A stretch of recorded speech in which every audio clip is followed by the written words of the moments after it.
Xin kính chào toàn thể anh em trong ngành nhôm kính. Lần đầu tiên thì tôi xin chân thành cảm ơn tất cả anh em trong ngành nhôm kính đã bớt chút thời gian để theo dõi những cái video giới thiệu về sản phẩm, giới thiệu về công nghệ mới nhất của bên công ty cổ phần xuất nhập khẩu Pha Tư Việt Nam. Và ngày hôm nay thì tôi xin giới thiệu tới toàn thể anh em trong ngành nhôm kính một cái dàn máy sản xuất nhôm sinh pha gồm 5 máy với những cái thế hệ máy cải tiến cao cấp và hiện đại nhất ở cái thời điểm hiện tại là cuối năm 2019 và đầu năm 2020. Thì ngay đây tôi sẽ đi vào giới thiệu chi tiết để cho anh em biết. Thứ nhất, đối với cái một dàn máy để sản xuất nhôm sinh pha, chúng ta cầm một cái con máy cắt nhôm hai đầu. Thì trước mặt anh em đây là một cái dòng máy cắt nhôm hai đầu mang thương hiệu là Pha Tư với mã hiệu là F99, được sử dụng công suất motor là 3 kW một đầu và hai đầu là 6 kW, và motor được sử dụng ở trong máy là motor vuông công nghệ của Ý và được bảo hành trong vòng 5 năm cho anh em, và đảm bảo cam kết với anh em là 100% là motor bằng dây đồng, không sử dụng dây nhôm. Và thứ hai là con máy cắt này được có chiều dài tổng diện tích từ đầu máy đến cuối máy là 5 m, có chiều ngang là 1,2 m và cao 1,7 m, được có trọng lượng nặng là 1,3 tấn và là một trong những cái dòng máy có trọng lượng khối lượng nặng nhất ở cái thời điểm hiện tại trên thị trường trong ngành máy.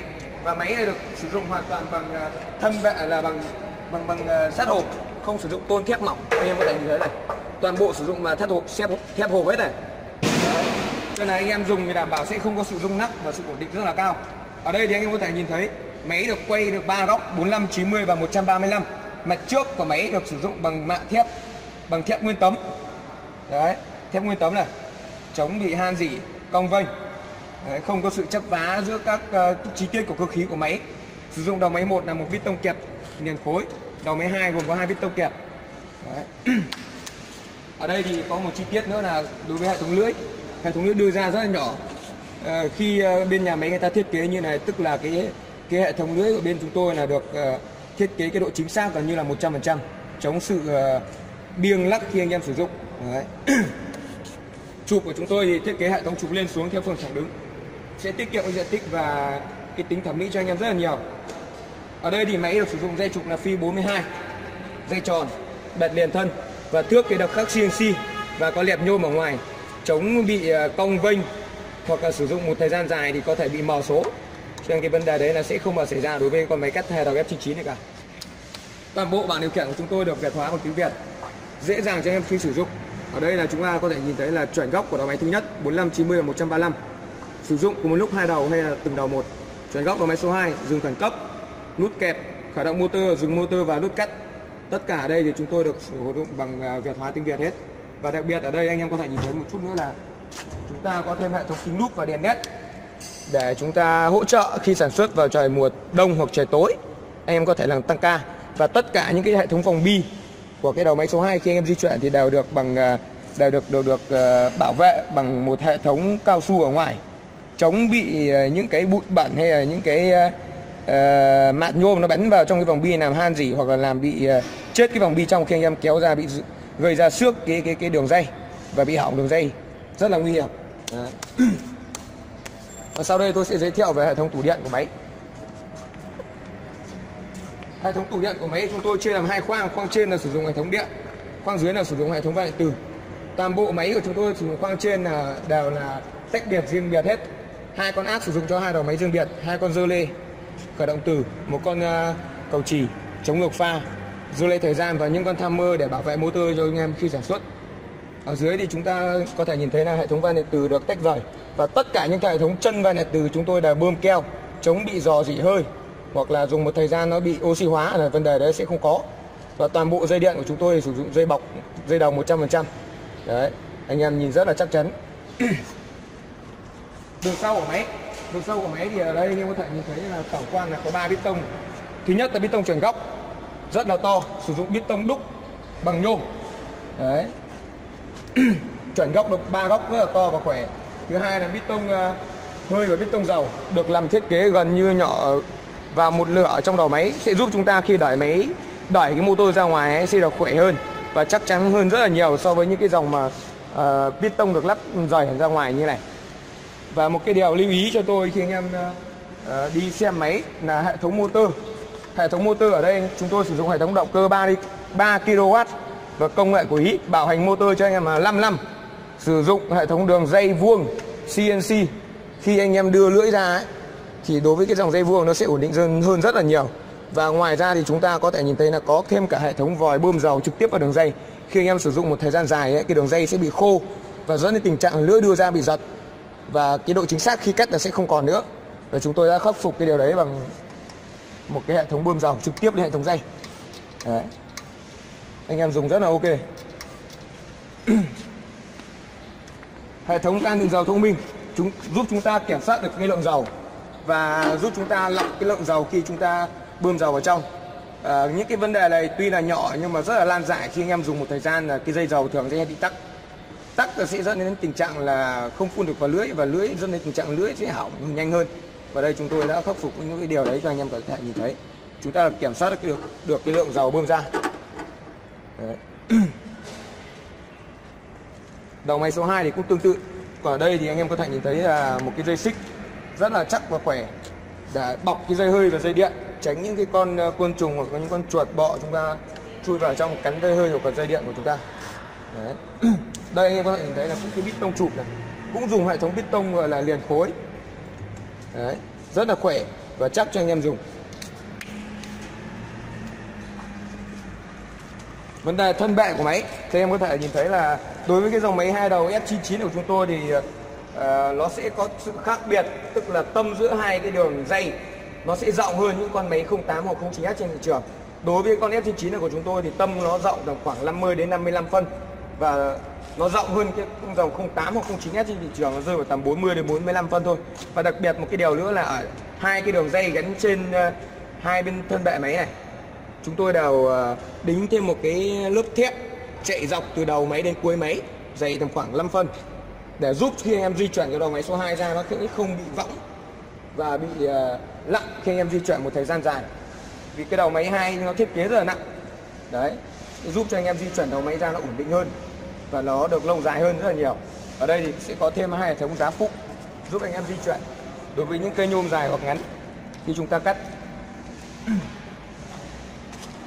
Đây thì ngay sau đây tôi sẽ cắt thử cho anh em xem một cái đoạn nhôm. Đầu máy thứ nhất thì chúng tôi đang để góc 45 độ úp vào, và đầu máy thứ hai là góc 90 độ, nhưng mà tôi sẽ cắt riêng một đầu máy.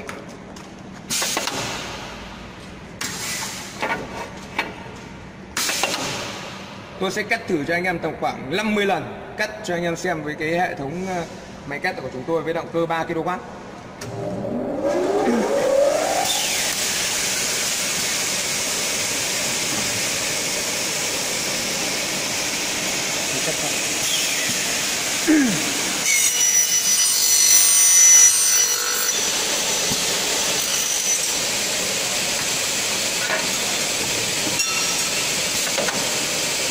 Tôi cắt cái đề C rất là mỏng và nhỏ cho anh em.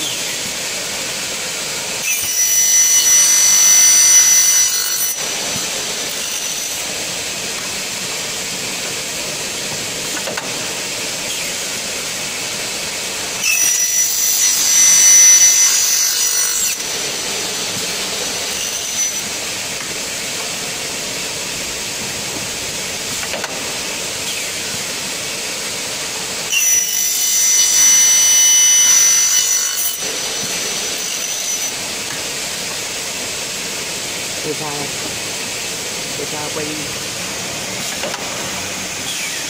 đi vào quay đi.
Vừa rồi thì tôi cũng cắt cho anh em rất là nhiều những cái vết cắt liên tục và không sử dụng dầu làm mát đối với cái hệ thống motor 3 kW và lưỡi cắt là 455, sử dụng thương hiệu lưỡi cắt Wagen số 1 của châu Âu.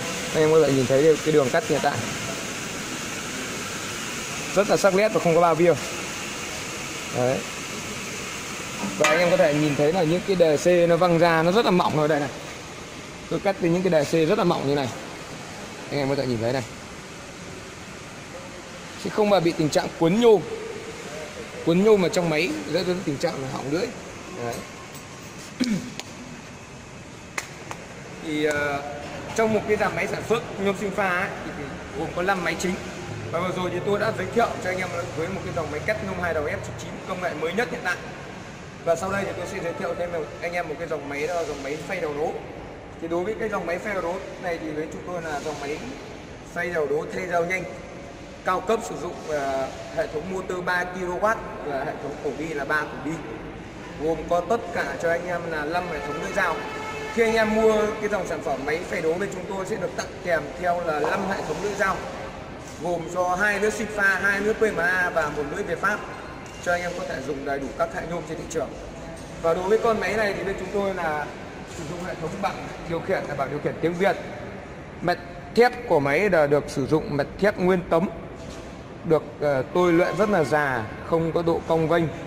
Và ở đây thì chúng tôi gồm có các cứ dao, các cổ dao cho anh em dùng. Mỗi một con dao chúng ta có thể lắp một cái cổ này vào. Việc thao tác thay lưỡi rất là nhanh thôi.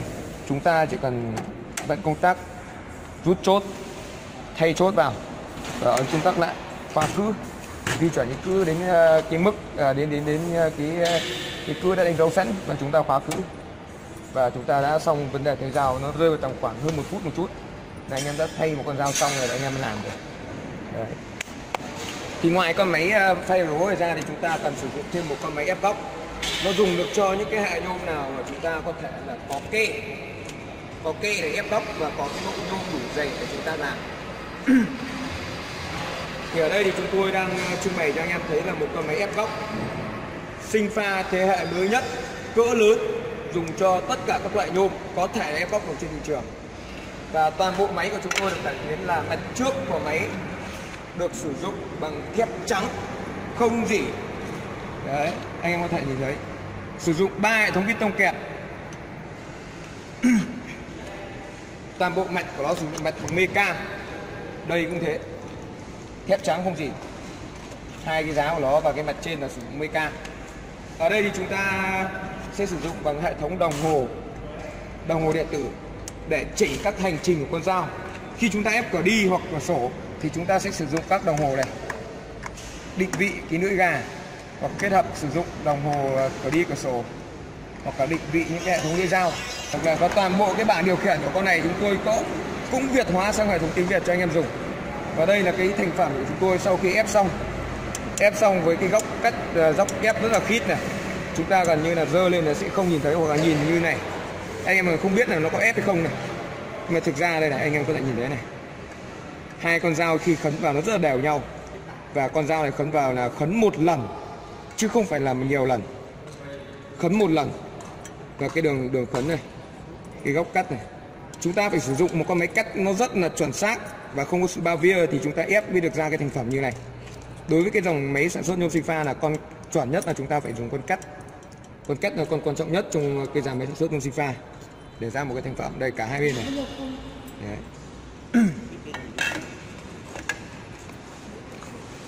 Và tiếp theo đấy thì tôi sẽ giới thiệu cho anh em là một con đột dập thủy lực. Một con đột dập thủy lực 28 dao nhập khẩu độc quyền của công ty Factor Việt Nam của chúng tôi. Thì con này anh em sẽ sử dụng tổng hợp cho tất cả các hệ nhôm trên thị trường, gồm do đột khóa, đột thân khóa, bụng khóa hay là ổ khóa, dùng cho hệ thống kê nhảy cái thoát nước, hoặc là lô bánh xe dùng cho hệ thống sinh pha 55, 93 hoặc là PMA, JMA. Còn ở đây thì tất cả các dòng máy ở đây trừ có máy đột dập ra thì anh em phải sử dụng hệ thống máy nén khí, từ hệ thống lưỡi đưa ra, hệ thống trục đưa xuống hoặc hệ thống piston kẹp đều sử dụng hơi để chúng ta vận hành máy. Thì Trong cái dịp cuối năm này của bên công ty chúng tôi ấy, thì chúng tôi sẽ có những cái tri ân khách hàng để cho anh em khi đến mua cái dòng sản phẩm máy cắt nhôm hay là máy sản xuất cửa nhôm Sinpha bên công ty Factor Việt Nam chúng tôi ấy, thì sẽ được tặng một con máy đăng ký 300 lít 5,5 HP và có giá bán trên thị trường hiện tại là 12 triệu. Một hệ thống vali lưỡi, sử dụng lưỡi chính hiệu của nhà máy, đi theo máy là 10 triệu, và một can dầu 20 lít dùng giúp chúng ta để sản xuất khi chúng ta làm, và một bộ giữ khóa. Nếu anh em không được đồ dập thủy lực là chúng ta vào một cái bộ giữ khóa này và một cái thước đo góc. Đấy thì vừa rồi thì chúng tôi đã giới thiệu cho anh em một cái dàn máy sản xuất của nhôm Sinpha gồm có 5 máy đầy đủ với cái giá thành rất ưu đãi khi anh em đến với công ty cổ phần xuất nhập khẩu Factor Việt Nam chúng tôi, và được hưởng các chế độ khuyến mại tri ân khách hàng trong cái dịp cuối năm này rất là nhiều. Thì bên công ty chúng tôi thì có 2 trụ sở chi nhánh chính ở Sài Gòn là 621 Sa Lộ Hà Nội, khu phố 5, phường Linh Trung, quận Thủ Đức, thành phố Hồ Chí Minh. Ở Hà Nội là bến xe Yên Nghĩa, quận Hà Đông, Hà Nội. Thì trong kho của chúng tôi thì trưng bày tất cả các dòng máy, từ dòng máy thấp cấp đến dòng máy cao cấp đến dòng máy trung cấp, để cho anh em có thể có sự lựa chọn nhiều hơn. Ví dụ như là F66, F55, F88, F99 và F90, hoặc là 08S, 05S, 06S, 08S và 09S. Và bên này chúng tôi đã trưng bày tất cả các dòng máy quay đầu đố, ép góc. Ở trên này là dòng máy hàng cao cấp của bên Factor. Đấy. Đấy thì anh em xem theo dõi cái video của bên chúng tôi thì nhớ là ấn theo dõi video để cập nhật những cái công nghệ 4.0 mới nhất của công ty chúng tôi, và luôn luôn ủng hộ công ty. Xin cảm ơn.